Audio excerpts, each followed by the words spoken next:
Alright guys, we're back at it again for another video. I'm really excited for this one because this is not only going to be our second video of 2026, but it's going to be the very first chapter review we do for One Piece, and in general chapter review we do in 2026. So I'm really excited. Let's get into it and let's see exactly what Oda's dishing out for us to start the year. We're at chapter 1171. It's titled Ragnir. Oh, our cover page has our boy Zoro with a cat behind him on his shoulders, putting cat ears on him. Very cute. Wow. Good cover page. We have a note from Oda. Mrs. Green's apples. I'm not gonna butcher that Japanese. Was a wonderful show. I was deeply moved by the way the entire venue was used to represent the story. It's called the Tower of Babel. Interesting. All right, and into the chapter. I'm going to go ahead before we actually see what's happening.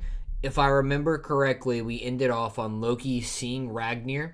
We found out he was a hammer, and we were getting to, I believe he had just given Loki the devil fruit, and then he was just going to try to beat down Harald. So we know that Ragnir is, in fact, has a devil fruit that makes it like a squirrel.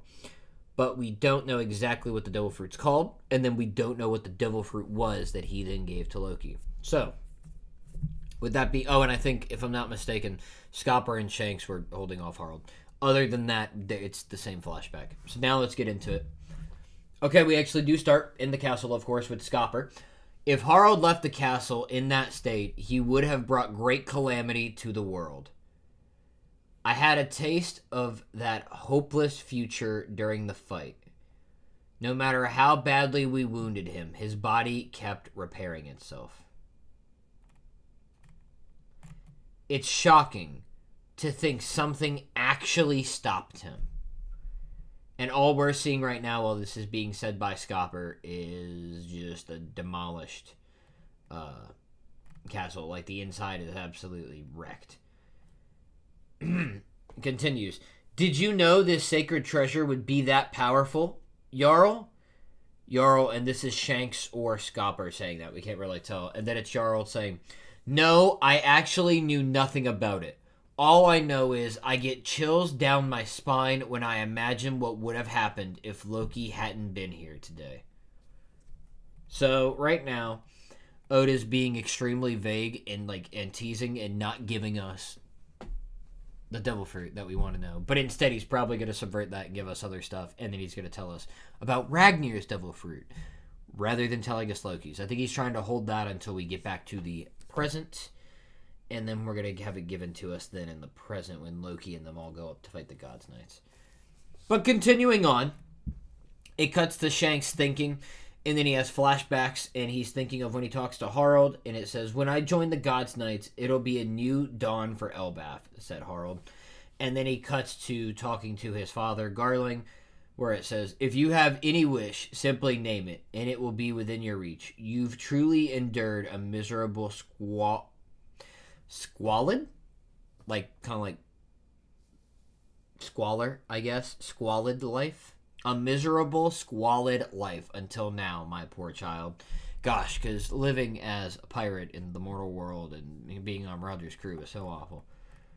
It then cuts to Shanks grabbing at his arm while thinking, forget your former life on the surface. The commoners down there don't even count as people, he continued on. Garling, that being said. And then we just cut to Gabon looking over to Shanks in pain, grabbing his arm. The left arm, which has the tattoo, and the one that he had, I believe he gave away for Luffy. I think that's right. I feel like when I'm thinking about it, I feel like he lost the other arm, but he definitely lost the arm that had the mark on it. But Scopper is shanking Shanks and says, stop it. That's a bad habit. You should never resent the circumstances of your birth, says Scopper to Shanks. Okay, now that's actually interesting that Scopper said that, because that is a key point of how we know that Scopper never talked to Ace, or at least why we would assume so, because that's exactly what Ace thought, is he resented the circumstances of his own birth. And Scopper would have talked some sense into him. And we know that he knew about Ace, but also we figure that if he saw Ace and what was happening, he knew it was none of his business and that he shouldn't get involved. But this tells us that had Scopper talked to Ace, Ace could have had a completely different outlook on things. We then continue. Shanks says, "Why did Harald have to die? He was such a pure soul. If only I had been faster." "This isn't your fault," says Scopper. "Listen, Shanks, you are here for a reason. Everyone's life has some meaning to it. You just gotta hold on." We then cut to Loki. "Is this what happens when you love your country too much?" says Loki, crying after he killed Harald. "This sucks." Just tears rolling down his face, and he's taken off his jacket, that big, feathery thing that he wears on his back, and he's put that over Harald, and all we see is a massive pool of blood around Harald. We're assuming he absolutely just destroyed his face if he's covering him up. He must be unrecognizable. We then cut to Marie-Joie. This is exciting. And it says, "He was a rare ancient giant, enhanced with even more power and an undying body. Those traits made him a true monster, and yet he was still killed," says Eam. "Who could have? Is something unforeseen lurking on Elbaf?" He's saying this to the 5 elders, who respond, "We should have the Abyss pentagram carved by Harald inspected." "That shall not be necessary. It would only result in the death of another knight.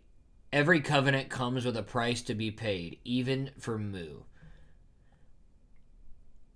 Okay, this is interesting, because that means Emu also, or Mu takes a, Emu, because he calls himself Mu, but it's Emu, takes a toll every time he gives somebody a covenant or a pact. So he doesn't give them out willy-nilly, and he doesn't see his knights as just being like fodder. Just throw them away, right? They are of use to him. We then continue. "He had no qualms about lowering his head to appease humans. All he ever sought was communion with other nations and people. Harald was a total aberration.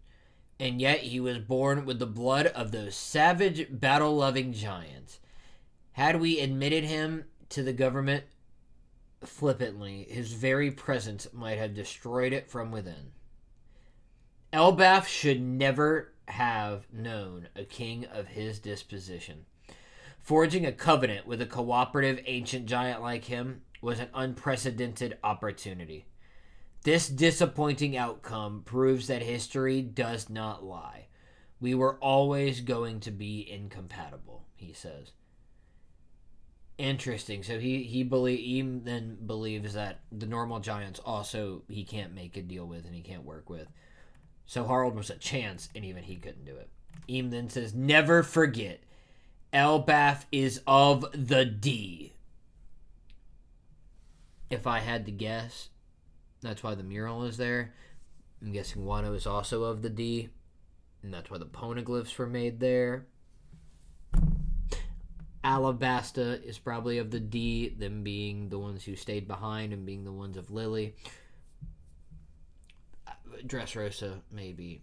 I don't know if that would make sense. Maybe Dressrosa. That's one of the only other big places we've been to. Anyways, let's continue on. It then says, "Loki, after this, the country will be in disarray." I believe this is probably Jarl saying this. It's then Loki saying, "I'm heading out to sea, old-timer.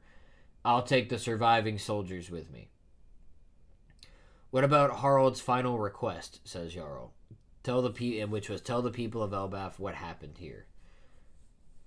Loki says, "There's no way I can tell them the truth. Just drop it. All of you. Don't speak a word of what happened here today." Jarl responds, "If we say nothing, who do you think they'll blame for all this? It'll be the same as always." Loki then responds, "It'll be the same as always. Say I were to become king. Can you see me actually honoring father's ideals? I can only tackle this in my own way. With this ability, I'll settle the regrets of the old man and his soldiers." Which I don't know exactly what that defines, to be honest. He then says, "Don't be stupid, Loki. The world government is a big organization. It won't be as easy as you think." We then get Scopper and Shanks both thinking while watching. And then we get cuts, I'm thinking, from random people on the island, or random citizens, saying, "Something big happened. Quest Castle was attacked. Your Highness." And then we see the castle again. And then it cuts to, after that, I set out to sea. Harudine, by the time you guys returned to the island, everyone had already dubbed me Loki the Patricide, or the Patricide, and I made no effort to correct that narrative.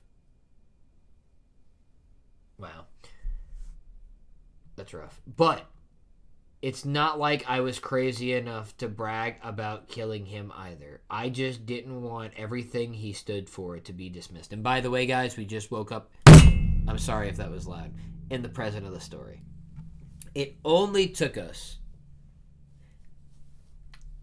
I don't know how many chapters. I feel like we started on 52 for some reason. Which would put this at least like 19 chapters. Though I feel like for some reason it was more than that. It's been a while that we have been in this flashback. If I had to guess, I feel like we started in 1152. I'm pretty sure that's when we started this flashback. And this is 1171. So that's like 19 chapters in the flashback. That's ridiculous. I think the longest one before this was Odin, and I have no idea how long Odin's was. It was, I couldn't imagine. That's absolutely wild. But we're waking up in the present, and so the present begins with, after that I set out to sea.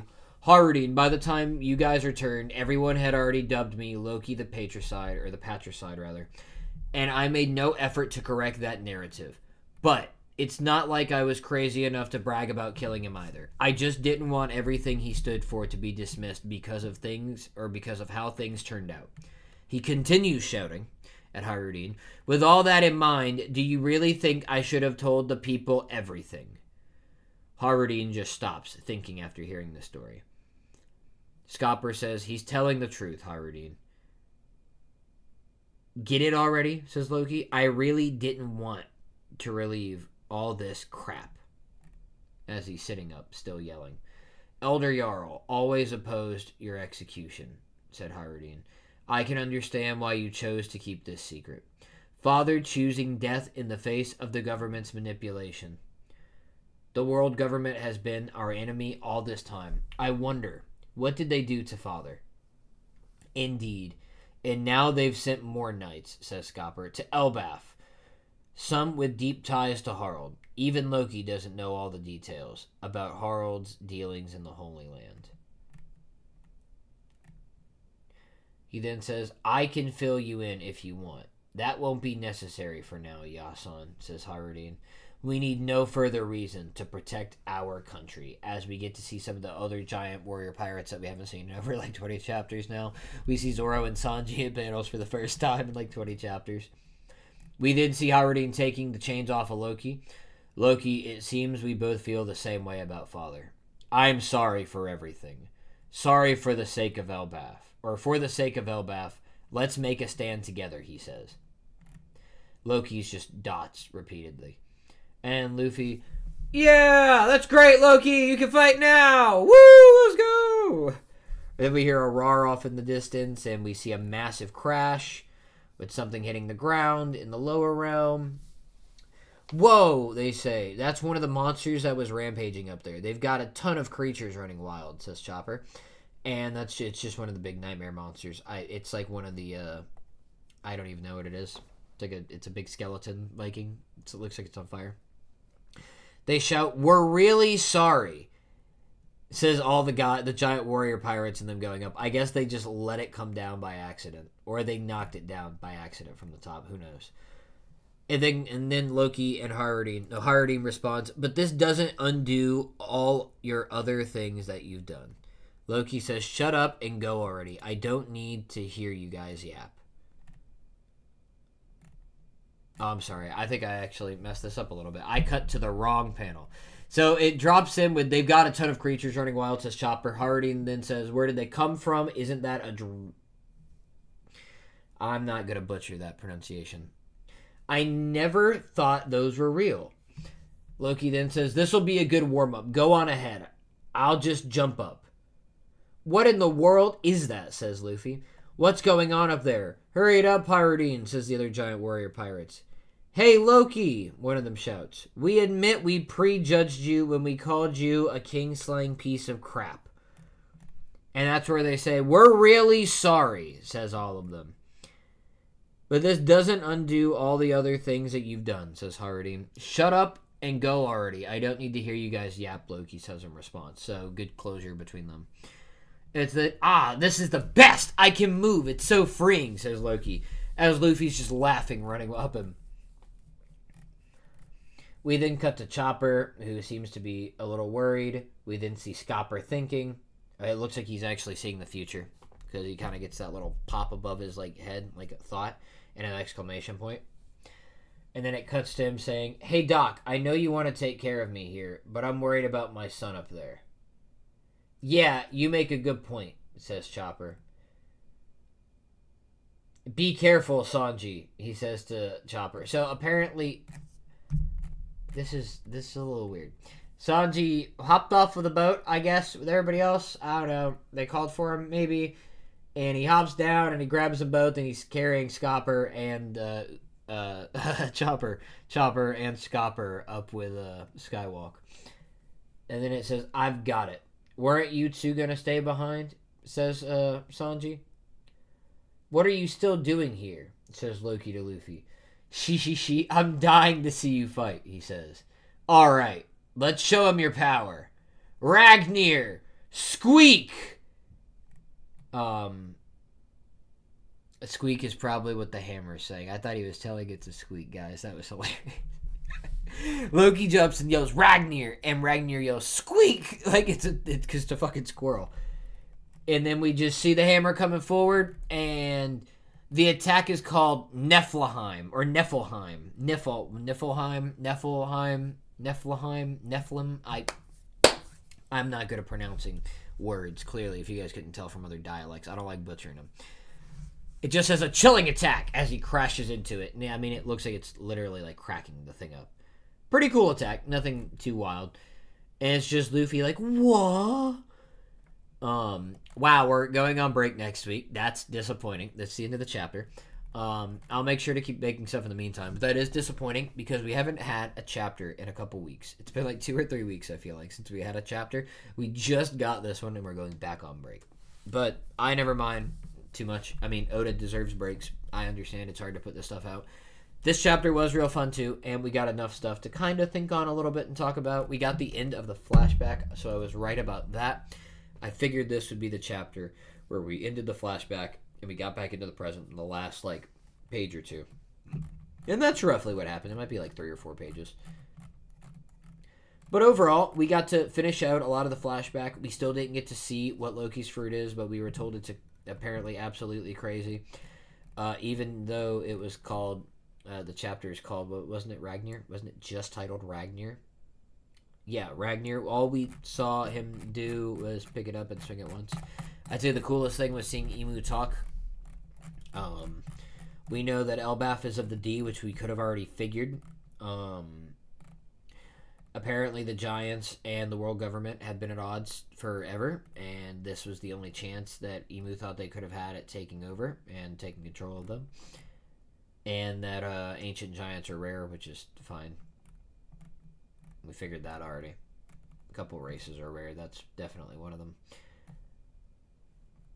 Yeah, Shanks grabbing his arm. Maybe it's not even that. I believe that's probably the arm that has the mark on it. Though I don't believe that's the arm he lost. For some reason, I feel like in the current story, Shanks has his left arm and not his right arm. And right here in this panel, he's grabbing his left arm. So he wouldn't be grabbing the arm that he loses. But I feel like, in terms of how, storytelling, that would make the most sense. If he's grabbing the arm with the mark on it, and that's the one that he feeds to the Lord of the Coast with Luffy, that would make the most sense. But for some reason, the way I'm thinking about it, that's not how I'm seeing it. So... But we got to see Garling talk. We got to see Jarl, of course, a lot of Jarl. I'm amazed that he's just perfectly fine with the sword through his head. Great gag by Oda.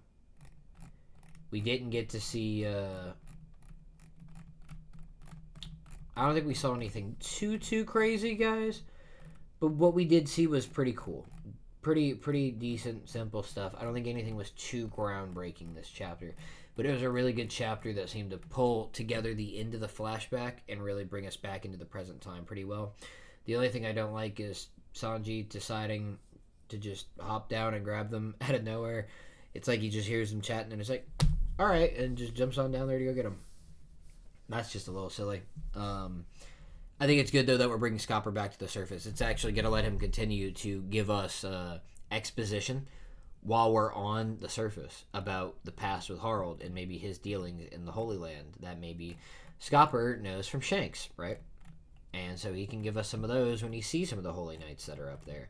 And we didn't have to stay in the flashback in order for us to get that. Instead, we get to go to the present, and he's bringing him with us so that way he can give more exposition up there. And that's also probably why Harold said, that's okay for the moment, Yasan, right? We don't need any more reason to defend our country because we didn't need to hear any more. We're good. We got it. We understand why they're fighting. We understand the whole situation in Elbaf. It's almost like us as the audience saying that too. Like, all right, no, we're good. Odo, we're good. Let's get going. Yeah, good chapter, all in all. I really don't have a whole lot of anything bad to say. It was real good, real smooth. The panels all look good. As per usual, we don't really have any issues with Oda's art. It's always great. I'm glad we got to see Zoro and Sanji for the first time in like 20 chapters. I don't even know how many real-time months that's been. Many months, most of a year. We were in that flashback for most of 2025, so I'm pretty happy that we're out of it now. I'm looking forward to next chapter. I am disappointed, kind of, that we gotta wait a week, but it is what it is. In the meantime, I do plan to put out a couple videos. I don't know what exactly. I guarantee there'll be another One Piece video. There'll probably be some videos on some other shows too. But with that being said, if there's anything you guys actually want to see me do a review on, if it's more manga, if it's like, you know, just different stuff that you want me to read, if there's anime you guys want me to talk about, anything like that, just drop a comment, let me know, and I really don't have a problem looking into new stuff and just kind of doing what anybody is interested in. Other than that, if you've made it this far in the video, I really do appreciate it. Every time anybody watches, honestly, any support I get, subscribe, like, comment, it's all really great. I love hearing from you guys and getting good feedback. So I hope everybody has had a good... I'll be honest, I dropped a Hunter x Hunter video a couple days ago, but if you only tune in for One Piece stuff, then it's probably been a couple weeks. So I hope everybody's had a good couple weeks or a couple days, depending on what video you saw last. I hope everybody has a good rest of their day and couple days going forward. And I'll be back with you guys probably within a couple days with another video. I don't know what, but we'll get something else out. So, like I said, I hope everybody's had a good one. Stay good, and I'll see you guys next time. Bye.